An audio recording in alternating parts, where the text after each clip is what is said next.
पराशक्ति है, उससे वैकुंठ जगत बना हुआ है। उस वैकुंठ जगत के अंदर अलग अलग लोक हैं। तो इसमें सबसे बाहरी जो लोक है वो है वैकुंठ, वो है ये शिव जी का कैलाश लोक। तो जो कैलाश लोक है ये भी वैकुंठ का ही एक पार्ट है, जहाँ पे सदा शिव रहते हैं। सदा शिव जो है वो कैलाश लोक में रहते हैं, और फिर उनके ऊपर फिर और अलग अलग बहुत सारे लोक हैं। बलरादेव का एक लोक है, वामन देव का एक लोक है, नरसिंहदेव का एक लोक है, राम जी का एक लोक है जिसका नाम है अयोध्या नहीं है उसका नाम है, मुझे याद नहीं आ रहा, जहाँ पे जटायु, हाँ साकेत, यस, तो साकेत धाम जो है वो राम जी का लोक है वैकुंठ में। और फिर उसके अलावा फिर द्वारका लोक है, और फिर एक है गोलोक। तो जो गोलोक है वो कृष्ण का निज धाम है। तो इस प्रकार से ये सब प्रतीकात्मक नहीं है, ये सब एक्चुअल रियलिटी है। जैसे हमारा जो ये लोग एक टैंजिबल रियलिटी है, यहाँ पे हम चीज़ों को टच कर सकते हैं, एक्सपीरियंस कर सकते हैं। इट्स अ रियलिटी, एक वास्तविक जगत है। वैसे ही वो एक वास्तविक जगत है जो अलग प्रकार की शक्ति से बना है। भगवान की पराशक्ति से बना है, इस प्रकार से ये भगवान की अपराशक्ति से बना हुआ है। These are real planets in Vaikuntha world. Is that fine, Mataji? जी प्रभु जी। Thank you. So now we'll go to our Prithivardhanam session. Amisha Mataji, you are ready? Yes, Prabhu ji. So, first of all, we would like to have this auspicious beginning of our session with hearing Amisha Mataji, जो कि काफ़ी पहले से connected हैं forum में। Although she doesn't stay in Pune, she stays in, I think, Satara. Mataji, stay in Satara? No, Prabhu ji, I'm staying in Pune only, but far away from Katraj. Very far away from Katraj. Exactly which area? 30 kilometers from Wagoli. Okay, nearby Wagoli. Yes. Yeah, so she stays so far, but still she is staying very much near also to all of us by joining every session. और साथ ही में माता जी बहुत महत्वपूर्ण सेवा भी करती हैं रिकॉर्डिंग की। तो हमारे जो भी गीता टुडे के सेशंस रहते हैं वो रिकॉर्ड करती हैं माता जी। और पहले उन्होंने काफ़ी अच्छा कोऑर्डिनेशन भी किया था हमारे पूरे ग्रुप का। तो we are very fortunate to have her amongst us and would like to hear how has been your experience माता जी। यस माता जी, यू कैन स्टार्ट। हाँ, जैसे कि अभी गीता सेशन ज्वाइन करने के बाद सबके अंदर कुछ ना कुछ पॉजिटिव चेंजेस आया है। सब जल्दी उठना चालू किए, पंचुअल हो गए, तो वो तो सबको हुआ है, लेकिन मैं थोड़ा कुछ अलग बताऊंगा अपने एक्सपीरियंस के हिसाब से। तो मैं जो थी पहले बहुत नेगेटिविटी थी, तो गीता ज्वाइन करने के बाद से मैं अपने आप को एक्सेप्ट करना चालू किया हूँ। मैं जैसा हूँ, मैं जो भी हूँ, मैं अपने आप को एक्सेप्ट करना चालू किया हूँ, अपने आप को प्रायोरिटी देना चालू किया हूँ। एंड पॉजिटिव चेंजेस तो हुए, जैसे कि पंचुअल होना, जल्दी उठना, और चैंटिंग वगैरह में राउंड्स वगैरह इंक्रीज होना। तो मैं गीता के हिसाब से मैंने जितना सीखा है, तो सबसे पहले खुद को प्रायोरिटी देना चाहिए। जब हम खुद अच्छे से रहेंगे तभी हम कुछ सेवा कर पाएंगे, भक्ति कर पाएंगे। तो मेरा ये बोलना है कि सबसे पहले अपने आप को प्रायोरिटाइज करें।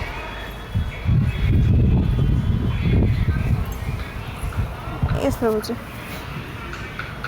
हरि बोल, जय हो।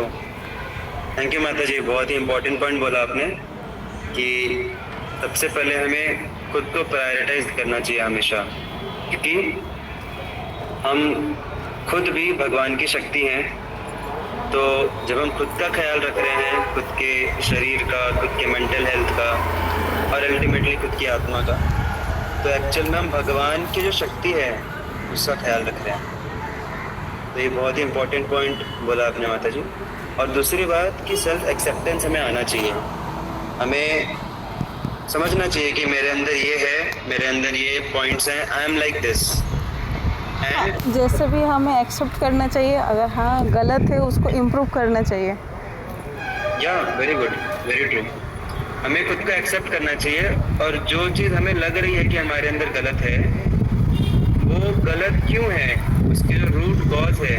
क्योंकि देखिए एक बहुत इम्पोर्टेंट बात हमें समझना चाहिए कि कोई भी व्यक्ति गलत, और वो कोई भी व्यक्ति में हम भी आते हैं, कोई भी व्यक्ति जानबूझ के गलत नहीं रहना चाहता। क्योंकि हर एक व्यक्ति जो है अल्टीमेटली भगवान का अंश है। हर एक व्यक्ति चाहता है कि वो अच्छे से जिए और वो दूसरों के साथ भी अच्छा करे। कोई भी जानबूझ के खराब नहीं बनना चाहता। लेकिन हर एक व्यक्ति की कुछ ना कुछ नीड्स रहती हैं, कुछ ना कुछ ज़रूरतें रहती हैं।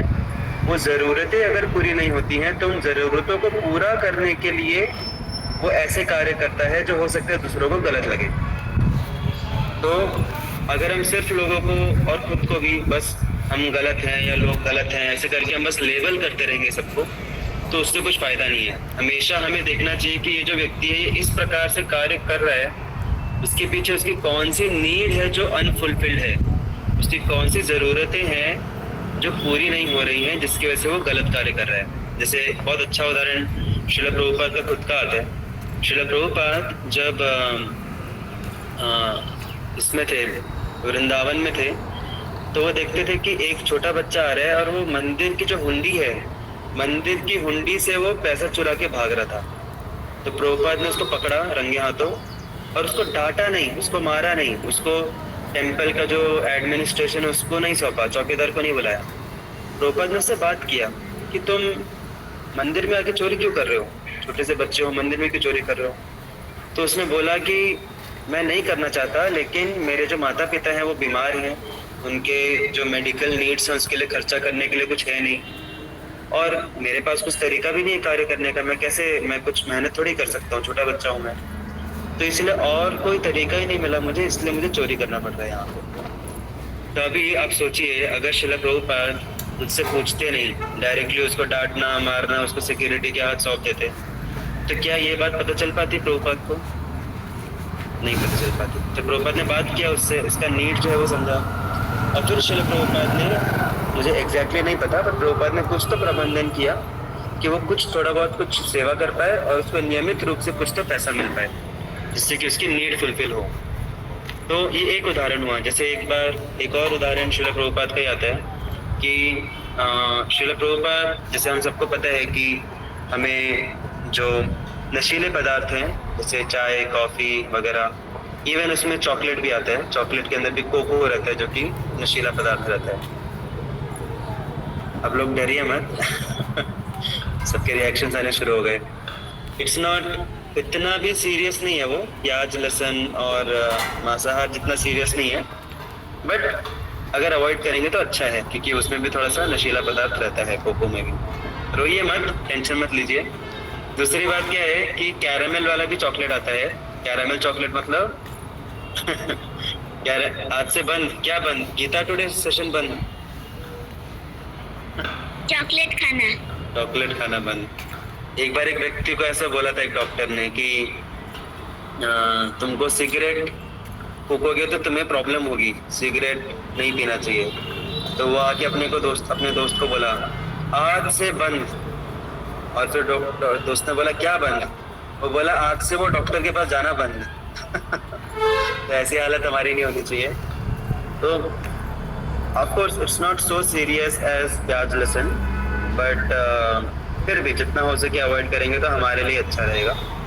और उसके एक सब्स्टिट्यूट भी आते हैं, कैरामेल चॉकलेट भी आती है। जैसे हमारे गोविंदास आप देखोगे, हमारे गोविंदास में भी चॉकलेट रहते हैं, चॉकलेट केक रहता है, इवन मंदिर में भी चॉकलेट की चीज़ें बनती हैं, लेकिन वो चॉकलेट कोको यूज़ नहीं होता उसमें मिल्क को ही पूरा एकदम जला के पूरा जो काला है वो पूरा चॉकलेट की जैसा टेस्ट आता है उसका। कैरामेल बेसिकली बोलते हैं उसको।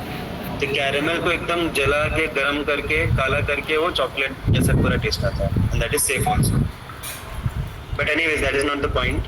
पॉइंट इज कि वो जो शिष्य है उसको चॉकलेट बहुत पसंद था, तो हाँ, लेकिन वो प्रभुपाद से छिप छिप के खाता था, क्योंकि उसको पता था कि प्रभुपाद देखेंगे तो फिर गुस्सा होंगे उसके ऊपर। तो एक बार प्रभुपाद आए अपने रूम से बाहर और रूम के बाहर ही खड़ा था, और जैसे ही प्रभुपाद को देखा एकदम से उसने दंडवत प्रणाम किया। जैसे रहता है ना, बहुत बड़ा हमारे गुरु अगर डायरेक्टली दिख गए तो हमको समझ में नहीं आता क्या करना है, अभी क्या करना है। तो एकदम से उसने दंडवत प्रणाम किया, पूरा लेट गया। और जब वो लेटा, जैसे जेब रहती नहीं ऊपर वाली जेब, तो उसके अंदर चॉकलेट पड़ी हुई थी। जैसे ही वो लेटा उसकी चॉकलेट बाहर आ गई पूरी, मतलब चॉकलेट के जो पैकेट्स थे वो जेब से निकल के बाहर आ गए जमीन पे। और वो देख रहे हैं कि श्रील प्रभुपाद भी देख रहे हैं चॉकलेट बाहर आया हुआ। लेकिन प्रभुपाद ने उसको डांटा नहीं। प्रभुपाद क्या किए, प्रभुपाद उसको कुछ भी नहीं बोले। प्रभुपाद गए किचन में और प्रभुपाद ने बहुत टेस्टी कैरामेल का हलवा बनाया।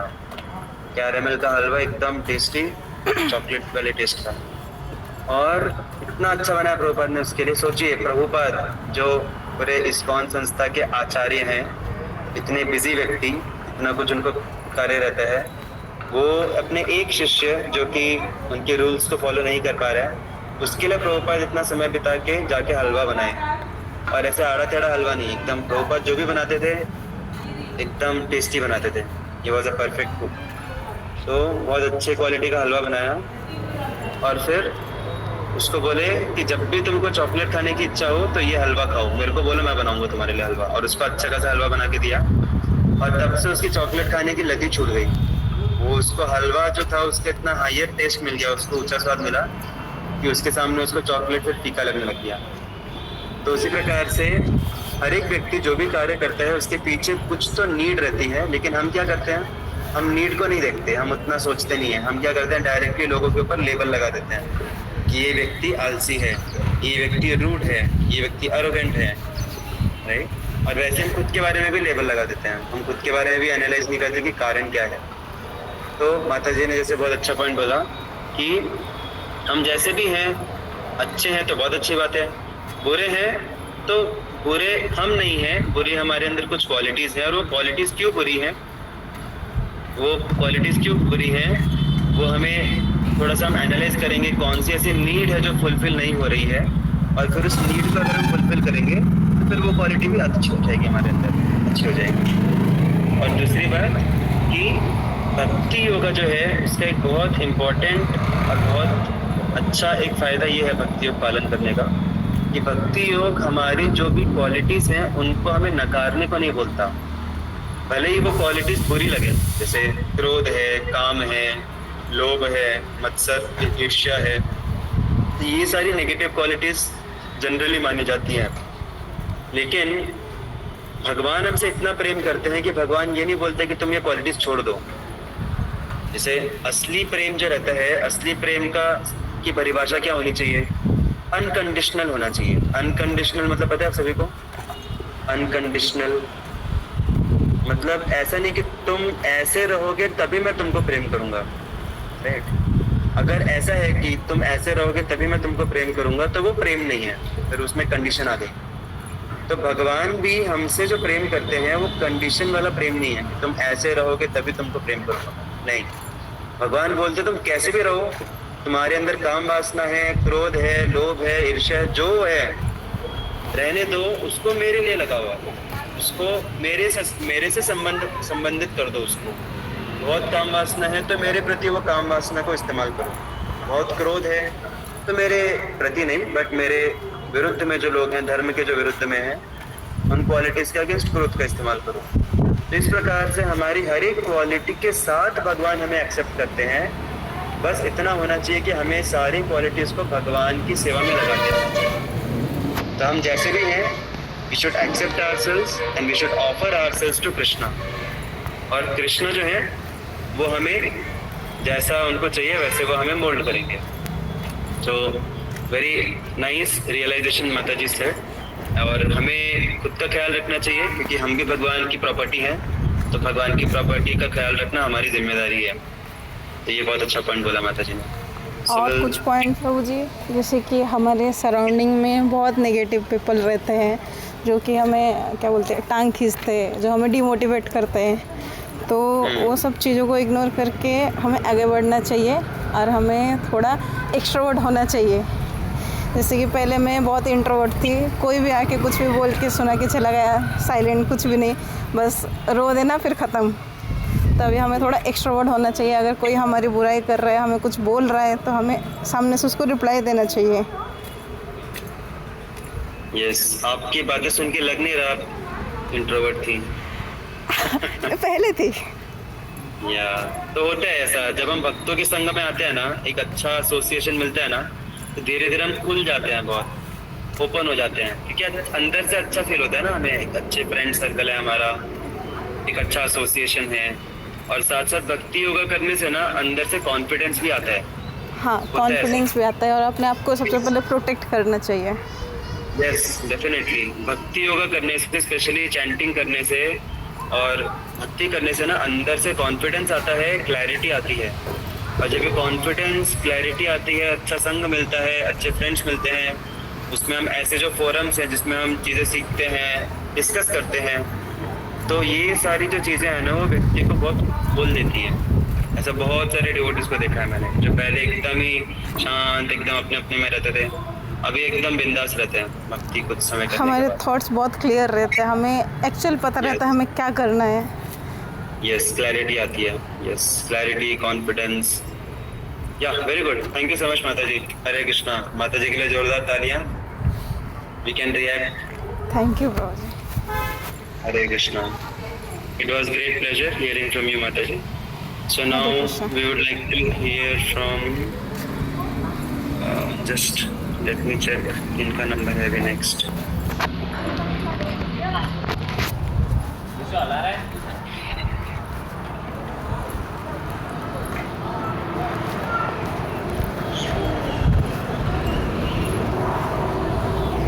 Yeah. So next we would like to hear from Vivek Prabhu. Vivek Prabhu, you are comfortable speaking? Yes. Please go ahead. Hare Krishna. Actually मैं जब दिसंबर में आया था, अपने दोस्तों के साथ आया था, तभी ये सब हमारा प्रोसेस चालू की वीडियो दिखाना वगैरह, वो स्कैनर भी दिखाना, उसमें से कनेक्ट होना। जैसे ही मैं बहुत मतलब एकदम टेम्पल के सबसे पीछे बैठा था, और उधर से मेरे कैमरे की क्लैरिटी भी नहीं थी कि वो स्कैन हो पाए, और मेरे एक दोस्त ने वो स्कैन किया था। मेरे को लगा बस अपडेट्स आएंगे, राधा कृष्ण के फोटो वगैरह, फेस्टिवल वगैरह है तो कुछ दिखेगा बस। तो फिर वो मेरे एक दोस्त ने उसका फोटो खींचा था, और मैंने बोला मेरे को भी अपडेट्स वगैरह लेने हैं, तुम मेरे को स्कैनर भेजो। उसके बाद मैंने वो स्कैन किया, मैं व्हाट्सएप ग्रुप से ज्वाइन हुआ। उसके बाद ही वो पुष्प महोत्सव था, उसके लिए भी आना हुआ। और वैसे ही सेवा में रुचि मेरी पहले से थी कि मेरे को कहाँ पे तो सेवा मिले, इससे सेवा में रुचि हुई। उसके बाद पहले मतलब मैं कनेक्ट हुआ, लगा यार अटेंडेंस भी आ रही, कुछ तो अपना नाम आएगा आगे भी, चलो अटेंडेंस के लिए कंटिन्यू करते हैं। और जैसे जैसे देखा कि इसमें क्वेश्चन से पूछते हैं हमारी लाइफ से रिलेटेड, हमारी कोई डिफिकल्टी रहती है उसके बारे में क्वेश्चंस। और हर एक इंसान का नेचर रहता है कि बचपन से क्यूरियोसिटी रहती है कि हम ऐसा क्यों, मतलब यहाँ पे क्यों आए, हमारा गोल क्या है, एक्चुअल हमारा मतलब क्या, क्यों इस मनुष्य शरीर में आए हैं, ये क्यूरियोसिटी भी रहती है। उसकी वजह से मैंने कंटिन्यू किया।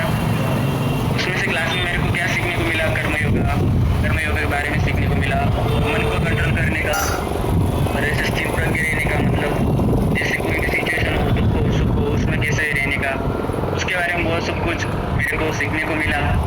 मैंने इससे पहले भी मतलब गीता पढ़ी थी, लेकिन क्या एक है स्पिरिचुअल बुक है, पढ़नी चाहिए, घर वाले भी फोर्स करते कुछ तो अच्छा है पढ़ो, तुमको कुछ सीखने को मिलेगा। अब ऐसे संस्कृत में श्लोक थे, वो पढ़े थे मैंने, और उसका ट्रांसलेशन भी पढ़ा था, लेकिन कुछ समझ में नहीं आता था। मतलब पढ़ रहा हूँ बस पढ़े जा रहा हूँ, और लोगों को भी पता निकली। देखो मैंने गीता भी पढ़ ली, मेरे इतने अध्याय कंप्लीट हुए, समझा कुछ भी नहीं, लेकिन बस पढ़ लिया है मैंने, ऐसा बस पता रहता मैं। और जब मैं इधर कनेक्ट हुआ, डेली का सुबह का शाम का आधा घंटा, मतलब गीता के बारे में सुनना एक, अब ऐसा लगता है कि वो आधा घंटा में सुना नहीं तो मैं कुछ तो मिस कर दिया एक मेरे डे का शेड्यूल में से, अब ऐसा लगता है। और मेरे को पहले वैसे बहुत पर्सनल इफेक्ट भी हुआ इससे वजह से, पहले मैं बहुत छोटी छोटी बातों पे परेशान होता था, अब थोड़ा सा शांत भी हो गया वो। मतलब ज़्यादा ही कुछ सोचते रहता था, छोटी छोटी बातों पे सोचता रहता था। डिसीजन लेने में बहुत कॉन्फिडेंस आ गया अब ये सब कुछ सुनने की वजह से। और उसमें भी प्रभु जी की टीचिंग स्टाइल, उनका पहले का एक्सपीरियंस, इसकी वजह से इतना अच्छा टीच करते कि ऐसा भी मतलब कितना भी इसको कोई समझना आए का स्कूल में कॉलेज में कुछ समझना है, प्रभु जी इतने अच्छे से सिखाते कि सामने वाला बहुत अच्छे से समझता है और उसका इंटरेस्ट भी बढ़ता है कि हमको आगे भी सुनना चाहिए। और बस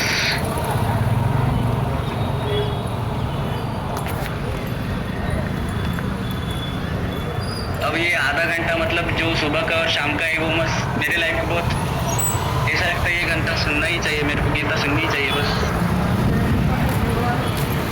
थैंक यू प्रभु जी। और ऐसे ही आगे भी सुनते रहना है मेरे को, और ऐसे ही आगे आप सिखाते रहिए और ऐसे ही हम हमारी लाइफ में उसको अप्लाई करते रहेंगे और हमारी भक्ति को बढ़ाएंगे, श्री कृष्ण के प्रति प्रेम बढ़ाएंगे आपकी वजह से। Thank you so much. Hari बोल विवेक प्रभु की जय। प्रभु लेकिन आप बोल रहे हो कि ऐसे हम सुनते रहेंगे, ऐसे आप सुनते नहीं रहोगे, आपको मैं ऐसे सुनने नहीं दूंगा, आपको आगे चल के बोलना भी पड़ेगा। तो be ready for that also in future. तो एक्चुअली विवेक प्रभु काफ़ी डेडिकेटेड डिवोटी है, स्पेशली हमारा जो गीता रिफ्रेश वाला जो फोरम है जो हमने एक स्पेशली फॉर बॉयज़ ओपन किया है, तो उसके कोऑर्डिनेटर विवेक प्रभु हैं। Very intelligently is managing that. एक बार इनको बस एक चीज़ बोल दी तो फिर आगे फिर कुछ चेक करने की ज़रूरत नहीं। बी रेस्ट एश्योर्ड कि प्रभु जी एकदम उसको परफेक्टली करेंगे आगे। तो उसको बोलते हैं डिपेंडेबिलिटी। तो डिपेंडेबिलिटी का क्वालिटी बहुत अच्छा है प्रभु जी में। And Vivek Prabhu, how far you stay from temple? 80 kilometers Prabhu ji. Actually ना मैं यहाँ पे वर्किंग हूँ, मतलब रांजनगांव MIDC में, उधर से मैं वर्किंग हूँ, उधर से टेम्पल आना जाना करता हूँ। और मेरा होम टाउन यहाँ से छत्रपति संभाजी नगर उस जिले में आता है मेरा होम टाउन एक्चुअली। कितना किलोमीटर बोला आपने यहाँ से मंदिर से? 80 kilometer. 80 kilometer. And I am Prabhu 60 kilometer near to Ranjangaon kilometer. बाप रे, देखो इतने दूर दूर से लोग कनेक्टेड हैं।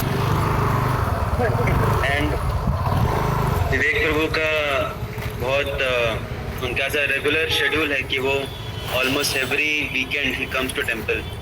हर वीकेंड में वो टेम्पल आते हैं और हमारा जो भी ऑफलाइन प्रोग्राम है उसमें रेगुलरली अटेंड करते हैं, साथ में सेवा करते हैं। पूरा आई थिंक सैटरडे संडे पूरा दिन कभी कभी मंदिर में बिताते हैं और हक से सेवा मांगते हैं। जैसे कई बार क्या रहता है, हमको सेवा के लिए पीछे भागना पड़ता है लोगों के कि कुछ तो सेवा कर लो, ये सेवा है वो सेवा है, लेकिन प्रभु जी खुद से कॉल करके पीछे पड़ जाते हैं कि प्रभु कुछ सेवा बताओ। कभी मैसेज करेंगे, कभी कॉल करेंगे, कुछ तो सेवा करना है। तो इतना बिजी शेड्यूल होते हुए भी इतना दूर से आके भी he is so much after सेवा। तो इससे प्रभु जी का डिवोशन पता चलता है। जी हमेशा जब भी जहाँ भी जाते हैं तो उनके साथ में एक उनके छोटे से गोपाल जी रहते हैं जिनको हमेशा अपने साथ रखते हैं और जहाँ भी जाते हैं उनकी सेवा करते हैं। इवन हमारे मंदिर में भी जब प्रोग्राम्स वगैरह के लिए भी आते हैं तो उनको पूरा प्रॉपरली अच्छे से एक जगह बिठा के उनका सेवा वगैरह करते हैं। उनको भोग अर्पण भी करते हैं, भोग अर्पण करते हैं, जल अर्पण करते हैं। बहुत पर्सनल उनका रिलेशनशिप है कृष्ण के साथ। Really great inspiration for all of us Prabhu ji. And जैसा प्रभु जी ने बोला कि हम लोग भक्ति में आने से पहले हमारे अंदर बहुत सारे सवाल रहते हैं, बहुत सारे नेगेटिविटीज़ रहती हैं, लेकिन जब हम भक्ति में आते हैं तो बिना कुछ अलग से मेहनत किए नेचुरली बहुत सारी ये सब जो नेगेटिविटी है वो बाहर निकल जाती है, ख़त्म हो जाती है। कैसे? ऐसा हमारे शास्त्र उदाहरण देते हैं कि अगर कोई शहर है वहाँ पे धुंध छवि है, धुंध को इंग्लिश में क्या बोलते हैं पता है सभी को? धुंध किस किस को पता है धुंध क्या होते हैं? हरे कृष्णा। फॉग। हाँ फॉग किस किस को पता है? किसने बोल सकते नहीं, ऑरा नहीं, धुंध या फॉग जो रहता है कोहरा कोहरा, हाँ कोहरा, करेक्ट, कोहरा is a more common word. तो ये अगर कहीं पे फैली हुई है तो आप कितना भी फायर ब्रिगेड बुलाओ, कितना भी कुछ भी करो, कितना भी फैन लगाओ, वो कोहरा साफ नहीं होगा। फैन लगा कुछ भी करो, कोहरा साफ नहीं होगा। लेकिन जैसे ही सूरज उगता है तो सूरज के उगने से बिना कुछ किए स्वाभाविक रूप से फॉग पूरा का पूरा साफ हो जाता है एकदम से। जैसे ही सूरज उगता है विदिन कुछ मिनटों में पूरा का पूरा फॉग क्लियर हो जाता है खुद से। तो उसी प्रकार से हमारे अंदर भी भर के फॉग है, हमारे अंदर बहुत सारा कोहरा जमा हुआ है, अंदर क्लैरिटी नहीं है, नेगेटिविटीज हैं और नेगेटिव हैबिट्स हैं कुछ। तो ये सारी जो है कोहरे की तरह है। और जैसे ही भक्ति नामक सूर्य का जो कोहरा होता है हमारे हृदय में, तो बिना कई बार हमको खुद को पता नहीं चलता कि अरे मेरे अंदर इतना बदलाव कैसे आ गया। जैसे बाहर के लोग कई बार अलग अलग कोर्सेज करते हैं, रिहैबिलिटेशन वाले कोर्सेज करते हैं जिससे वो बुरी आदतों से एडिक्शन से बाहर निकले, डी एडिक्शन कोर्सेज, फिर एंगर मैनेजमेंट, स्ट्रेस मैनेजमेंट, अलग अलग चीज़ों का मैनेजमेंट की कोर्स करते हैं। लेकिन कितना भी आप कोर्स कर लो वो अंदर से पूरा नहीं निकलता। वो बाहरी रूप से हो सकता है साफ दिखे, लेकिन डीप रूटेड जो हमारी क्वालिटीज़ है वो पूरी तरीके से रेक्टिफाई नहीं होती, क्योंकि वो ऊपर ही इलाज देते हैं। लेकिन वही व्यक्ति जब भक्ति करना शुरू करता है तो भक्ति जो है वो उसको अंदर से पोषण देती है और उसको खुद को पता नहीं चलता कि ऐसे कैसे हो गया, मैं इतना बदल कैसे गया। ऑटोमेटिकली भक्ति करते करते धीरे धीरे सारा जो उसके अंदर कोहरा जमा है, वो स्ट्रेस का हो, एंगर का हो, एडिक्शंस का हो, हर चीज़ खुद ब खुद ऑटोमेटिकली धीरे धीरे भक्ति करते करते वो क्लियर हो जाती है। क्योंकि भक्ति का जो सूर्य है, भगवान कृष्ण का जो सूर्य है, वो हमारे हृदय में उदित होता है और उससे पूरा का पूरा कोहरा नष्ट हो जाता है हमारे अंदर का।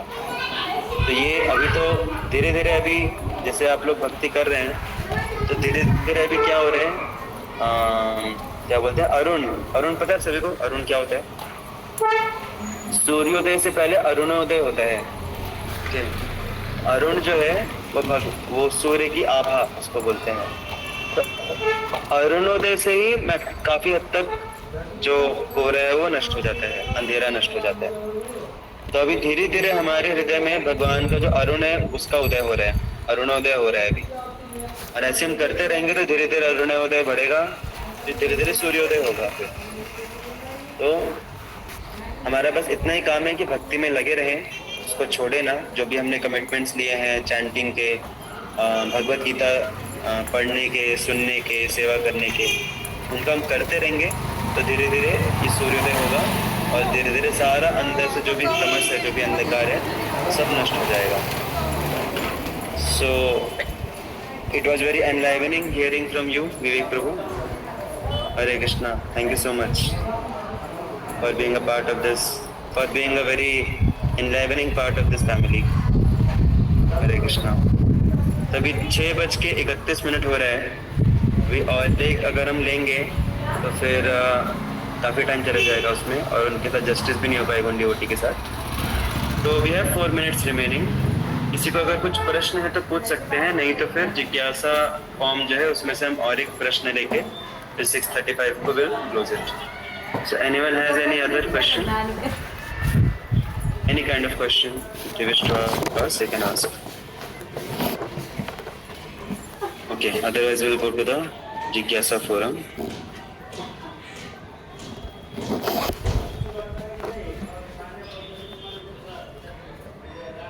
तो वैकुंठ कैलाश वाला हो गया। अभी हम अद्वैत, द्वैत और विशिष्टाद्वैत को थोड़ा सा 3 मिनट में जितना हो पाता है उसको समझेंगे हम।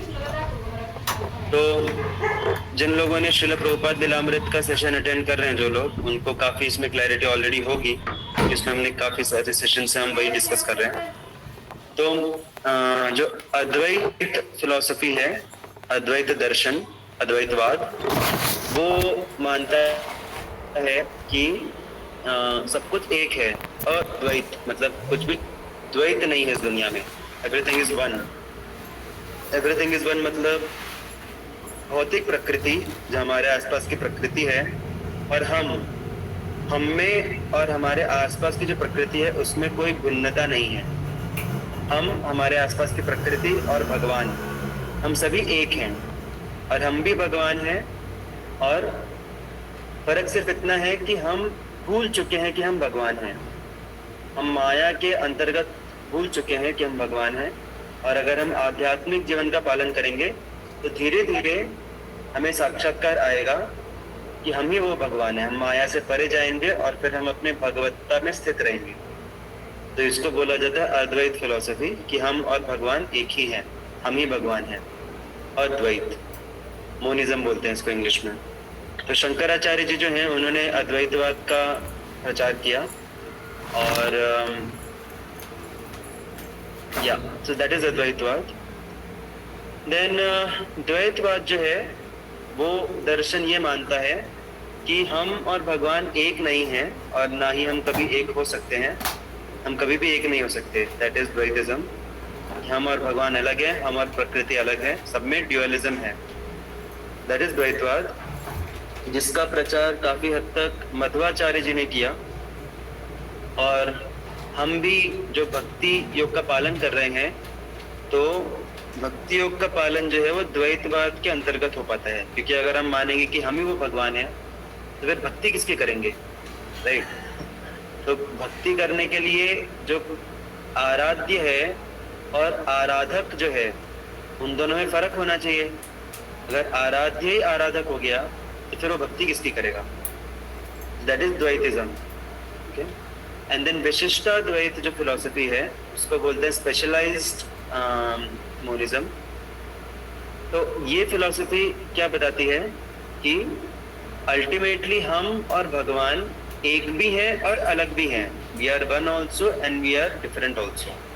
तो ये दोनों का एक बीच का एक फिलॉसफी है विशिष्टाद्वैत, जिससे काफी हद तक सिमिलर अचिंत्य भेदाभेद तत्व भी है।